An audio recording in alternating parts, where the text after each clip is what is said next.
Good evening friends. स्वागत है आपका सरकारी नौकरी विथ मी में। मैं आपको इस वीडियो के माध्यम से बताऊंगा कि 30 दिन के अंदर कैसे बीपीएससी प्री पास करें। आप सबको पता है कि बीपीएससी का प्री 13 सितंबर के होने वाला है और आज से मात्र 30 दिन बचा हुआ है। तो जो भी नए या पुराने जो भी छात्र हैं उनको समस्या होती है आखिरी के इन 30 दिनों में कि हम क्या पढ़ें और क्या नहीं पढ़ें कि हमारा बीपीएससी का रिजल्ट हो पाए। बहुत बार ऐसा होता है कि बहुत ज़्यादा पढ़ने के चक्कर में बहुत इंपॉर्टेंट टॉपिक छात्रों का छूट जाता है और वो एग्ज़ाम पास नहीं कर पाते हैं। इन्हीं सब डाउट को क्लियर करने के लिए मैं आज ये वीडियो बना रहा हूँ। इसमें मैं सबसे ज़्यादा फोकस उस टॉपिक पे करूँगा जो सबसे ज़्यादा सवाल पूछे जाते हैं और उनका रिवीजन आसानी से किया जा सके और रिजल्ट लाया जा सके। आप लोग डिस्प्ले पे देख पा रहे होंगे कि 30 दिन में बीपीएससी फोड़े, क्या पढ़ें और क्या छोड़ें। अभी के समय में जो प्रतियोगिता बढ़ते जा रही है उसमें सबसे ज़्यादा टेंशन इसी बात की है कि क्या पढ़ा जाए और क्या छोड़ा जाए। क्योंकि 30 दिन के अंदर अगर हम सब पढ़ना चाहें तो हम सब पढ़ करके पीटी नहीं पास कर सकते हैं। तो हमें उन्हीं टॉपिक को पढ़ना है, उन्हीं सब्जेक्ट को पढ़ना है जहाँ से सीधे सीधे सवाल पूछे जाते हैं और सवाल पूछे जाने के बाद हम उसका जवाब दे पाए। इसीलिए मेरा जो हेडिंग है वो यही है, क्या पढ़ें और क्या छोड़ें। इसके लिए मैं 5 मंत्र देने वाला हूं आप लोगों को। पहला है शेड्यूल, दूसरा है फोकस, तीसरा है प्रीवियस ईयर क्वेश्चंस, चौथा है टेस्ट और पांचवा है रिवीजन। शेड्यूल में आप सबों को ये करना होगा कि आप लोग जो पढ़ते हैं उसको बांट दीजिए 3 भाग में, एक मॉर्निंग, एक नून और एक इवनिंग या नाइट के लिए। जैसे मॉर्निंग में सपोज कीजिए कि अगर आप सुबह 6 बजे जगते हैं तो 6 से 7 आप फ्रेश वगैरह होकर थोड़ा सा टहल वहल लीजिए। 7 बजे से बैठिए और 7 से 10 3 घंटा आराम से पढ़ाई कीजिए। 10 से 11 में खाना वाना खा करके फिर 11 बजे से बैठ जाइए 5 बजे तक, और 11 से 5 के बाद फिर थोड़ा सा रेस्ट करने के बाद रात में फिर शाम में 7 बजे से बैठिए तो रात में 12 बजे तक आराम से पढ़िए। 12 बजे के बाद 12 से 6 घंटा का आराम से नींद लीजिए। अगर आप 6 घंटा से कम भी सोते हैं और ज़्यादा पढ़ने के चक्कर में पढ़ते हैं तो भी उसमें क्या होता है कि सारी चीज़ें आपकी धुंधली हो जाती है और वैसे में परीक्षा में जब आप एग्जाम हॉल में बैठते हैं तो लगता है कि हाँ ये पढ़े हैं, लेकिन धुंधला धुंधला याद आता है, आप क्वेश्चन गलत करके या छोड़ के चले जाते हैं। तो इसलिए 6 घंटा का नींद भी बहुत आवश्यक है। इसलिए आप लोग मॉर्निंग, नून और इवनिंग जैसा कि मैंने बताया, सुबह 7 से 10, 11 से 5 और फिर शाम में 7 से 12 का अपना एक रूटीन तैयार कर लीजिए। और जो सब्जेक्ट पे हम बात करेंगे कि जहाँ फोकस कहाँ कहाँ करना है उसके हिसाब से आप लोग पढ़ाई लिखाई कीजिएगा। हाँ, आप जो ये शेड्यूल बनाइएगा मॉर्निंग, नून और इवनिंग का, इसमें विशेष ध्यान इस पर देना है कि टोटल पढ़ने का जो आवर है वो 12 से 14 घंटा होना चाहिए। इससे कम अगर आप पढ़िएगा तो 30 दिन में आप किसी भी सूरत में पीटी पास नहीं कर पाइएगा। इसलिए कम से कम 12 घंटा पढ़ना पड़ेगा। फोकस की अगर बात करें तो हम लोग अगर प्रीवियस ईयर क्वेश्चन का अगर बढ़िया से हम लोग अवलोकन करते हैं तो उसमें पाते हैं कि हिस्ट्री हो गया, साइंस हो गया, करंट और बिहार हो गया। ये 4 मुख्य सब्जेक्ट या मुख्य टॉपिक है जहाँ से सबसे ज़्यादा सवाल पूछे जाते रहे हैं। जैसे हिस्ट्री है तो हिस्ट्री में लगभग 30 के आसपास क्वेश्चन, साइंस में 20 के आसपास, करंट अफेयर में 30 के आसपास और बिहार स्पेशल में 20, यानी कि हिस्ट्री 30, साइंस 20 50, करंट 30 80 और 20 बिहार मिला जाए तो इन 4 सब्जेक्ट से 100 के लगभग प्रश्न पूछे जाते रहे हैं। इसके बाद जो सपोर्टिंग सब्जेक्ट है उसके बारे में देखेंगे तो पॉलिटी है, 10 क्वेश्चन इसका फिक्स है। ज्योग्राफी में कभी कम कभी ज़्यादा, इकोनॉमिक्स में भी कभी कम कभी ज़्यादा ऐसे होते रहा है। मैथ रीजनिंग का 10 फिक्स है, यानी कि 10 पॉलिटी और 10 मैथ रीजनिंग का फिक्स है, यानी कि 10 तो 20 नंबर हो गया। तो और ज्योग्राफी और इकोनॉमिक्स इसमें कुछ स्टैटिक क्वेश्चन वगैरह सब मिला करके देखा जाए तो 50 के आसपास प्रश्न इन 4 टॉपिक से और 100 के आसपास इन 4 टॉपिक से पूछा जाता है। तो हम लोग को सबसे ज़्यादा ध्यान कहाँ देना है? हिस्ट्री पे, साइंस पे, करेंट पे और बिहार पे। अब बात है कि हिस्ट्री में उसमें क्या पढ़ें और क्या छोड़ें। तो हिस्ट्री में सबसे ज़्यादा प्रश्न पूछे जाते हैं मॉडर्न हिस्ट्री से। मॉडर्न हिस्ट्री में भी अब ध्यान से देखिएगा तो उसमें 1857 की क्रांति के बाद 1857 की क्रांति को ले लीजिए, शैक्षणिक सुधार को ले लीजिए, सामाजिक धार्मिक सुधार को ले लीजिए, आर्थिक सुधार को ले लीजिए, कांग्रेस की स्थापना को ले लीजिए, उसके बाद स्वतंत्रता आंदोलन है, इन सब टॉपिक से ज़्यादा प्रश्न पूछे जाते हैं। तो हमें ध्यान देना है कि हिस्ट्री पे तो देना ही है, लेकिन हिस्ट्री में मॉडर्न हिस्ट्री पे थोड़ा ज़्यादा ध्यान देना है। उसके बाद हम साइंस की बात करें तो साइंस में पहले का मतलब 65, 66, 67 इस सब में लगभग 30 प्रश्न पूछे गए हैं। तो साइंस का वही कभी किसी एग्जाम में 20, कभी किसी एग्जाम में 30 ऐसे पूछे जाते हैं, लेकिन हम लोग उसको 20 मान के ही चलते हैं। तो उस 20 में साइंस में हो गया फिजिक्स, केमिस्ट्री, बायोलॉजी और साइंस एंड टेक। अभी वर्तमान के 2-3 एग्जाम के प्रश्न पत्र को अगर आप उठा करके देखेंगे तो उसमें आपको ये मिलेगा कि साइंस टेक के क्वेश्चन की संख्या धीरे धीरे बढ़ती जा रही है। तो इसलिए हमको साइंस में फिजिक्स, केमिस्ट्री, बायोलॉजी के अतिरिक्त साइंस एंड टेक पर भी विशेष ध्यान देना चाहिए। उसके बाद करंट की बात करें तो करंट का तो 56-59 से ही अब देखिएगा तो लगातार 30 के अराउंड प्रश्न लगातार पूछे जाते रहे हैं।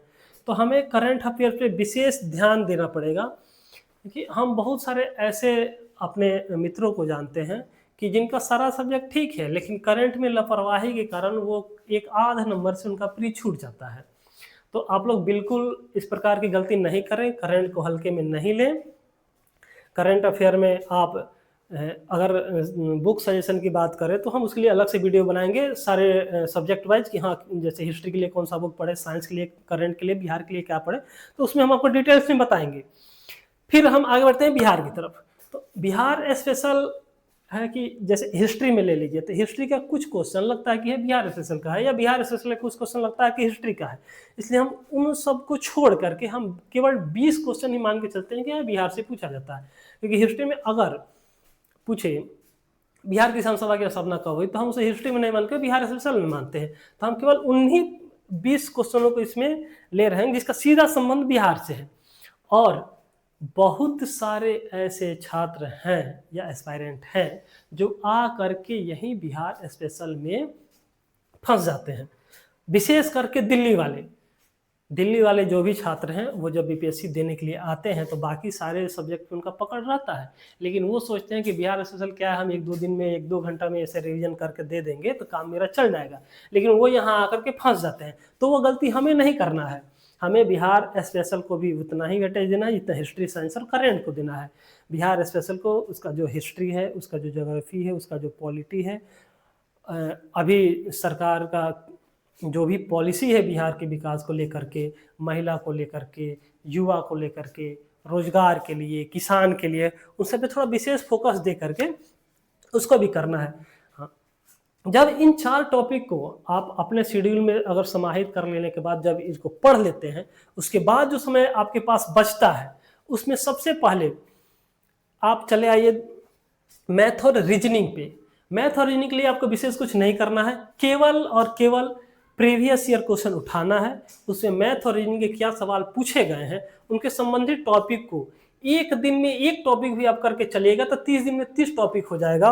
और पता चलेगा कि आप एग्जाम देने गए तो आपका 10 मैथ रीजनिंग का सवाल था, 10 में 10 सही हो गया और आपका मार्क्स कट ऑफ से 5 या 7 नंबर चला जाएगा। तो इसलिए मैं मैथ और रीजनिंग को एटम बम मानता हूँ कि जिसका 10 में 10 हो गया उसका रिजल्ट तो 100% श्योर हो जाता है।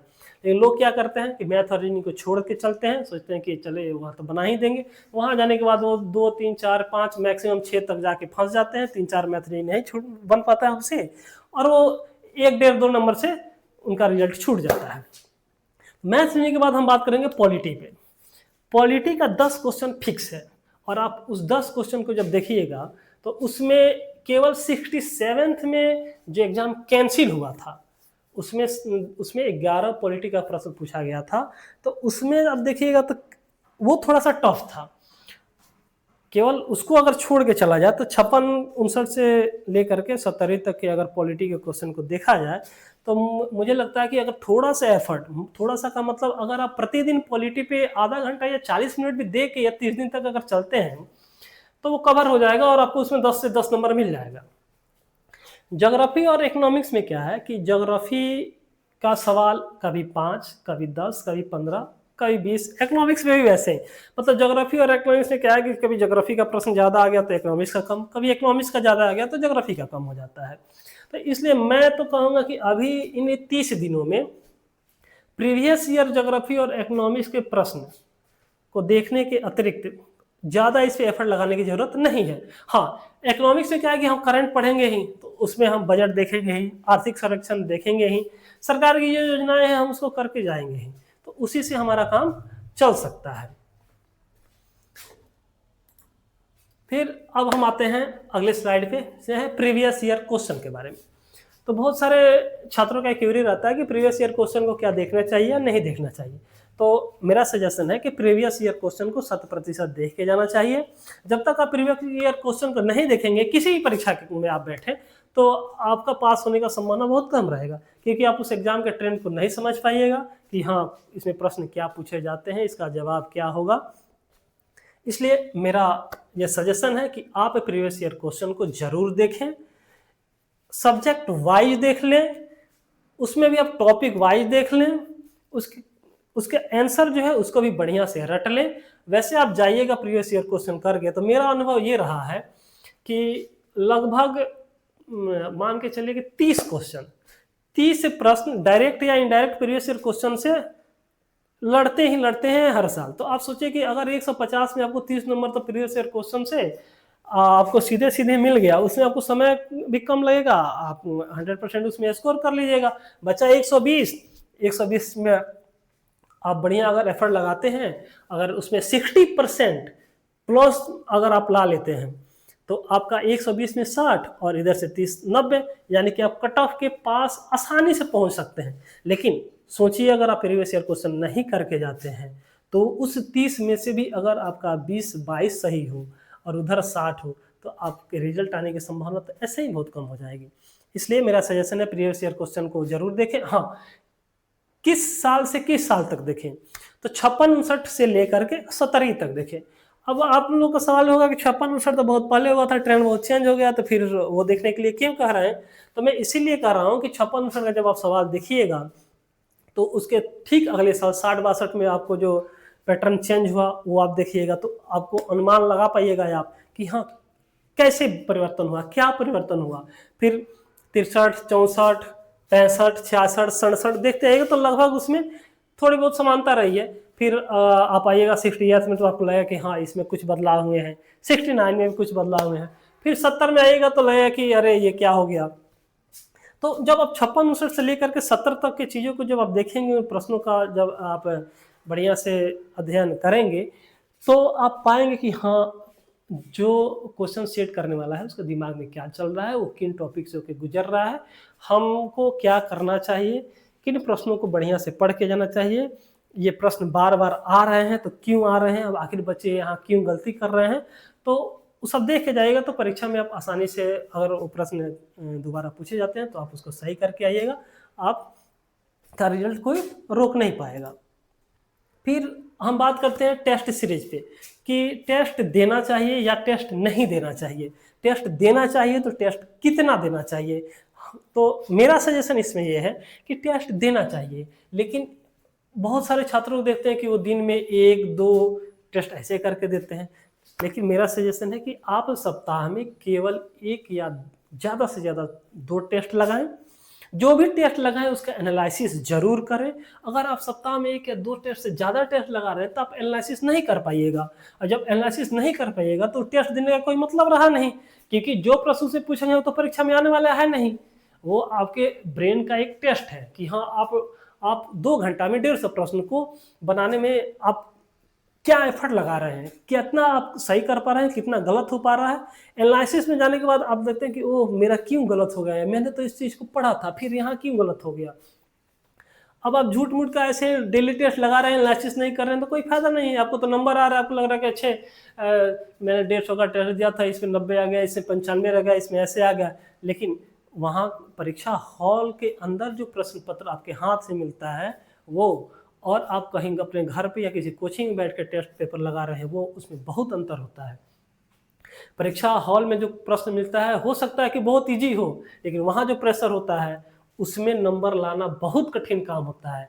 सिवाय घर पे कितना हो भास्ट पे जो प्रश्न हो, आप बैठ के आसानी के साथ उसमें ज़्यादा नंबर ला पाते हैं।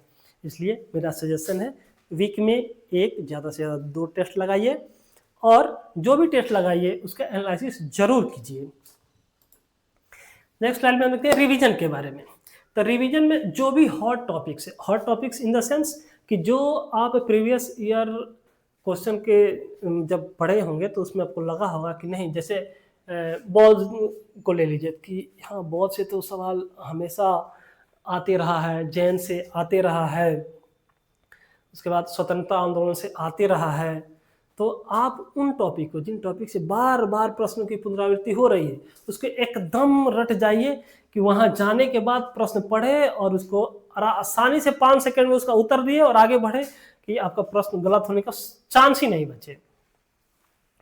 तो हॉट टॉपिक्स को प्रीवियस ईयर क्वेश्चन से छांट के एक जगह नोट कर लीजिए और नोट करके मतलब सुबह और शाम 2 टाइम नाश्ता के टाइम में आप हॉट टॉपिक्स को रिवीजन करते जाइए। मेरा गारंटी है कि आपका रिजल्ट 100% आएगा।